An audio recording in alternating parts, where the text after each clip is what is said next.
Hi. Okay, so first of all, I just want to say you did such a great job today. You had, I was really impressed by how you were in the clinic.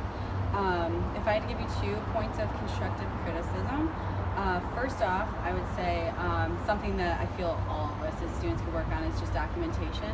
I think it's often that we're we take too long, but that's just because we're inexperienced. And I think just capturing what's really important in the documentation. So instead of worrying about every little detail, but I think you still are doing great. And as far as documentation also goes, I think we didn't have an eval today, but as far as our SOAP note goes, just being concise, like I said. Okay. The second thing I think you could work on is just giving your patients direct instructions.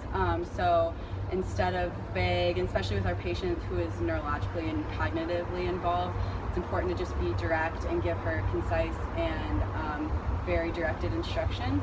So especially with like her exercises, giving her verbal and tactile cues might help, and just yeah, so that can help with the outcomes with how she's performing. Okay. Maybe. Something you did I thought really well was your patient interaction and therapeutic presence. You are so respectful and aware of how the patient's performing, and just like being professional yet compassionate to them, which we saw a lot with the patient who had kinesiophobia.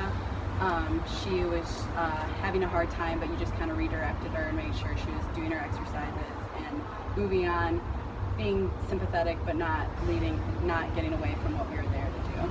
So great job today. Thank you. Thanks. I think you did really great today as well too. One of my critiques for you, I think, also is documentation. That's something that we just both have to work on. Yeah. Going through our SOAP notes, our information was kind of everywhere and scattered. So I think we can practice on taking that information and having all of the exercises together, all of the stretches together, and not having everything all over the place. I also, another thing that I think you could work on that will help is whenever we're performing tests and doing different interventions with the patient, just remembering patient positioning and knowing, so we don't have them flipping from prone to supine all the time, especially when gathering measurements using the goniometer and manual muscle testing and things like that. So I think just remembering patient comfort as well. So those are 2 things, like I said, I think you could work on. What I thought you did great with, and I was so impressed, was your transfers today with our ataxic patient. She definitely was a little larger than you, and you transferred her perfectly. You did really well. Your body mechanics were also really well during your transfer. I noticed that too. So that's super important. I think you did a really great job with that as well. Okay, thank you. Yeah.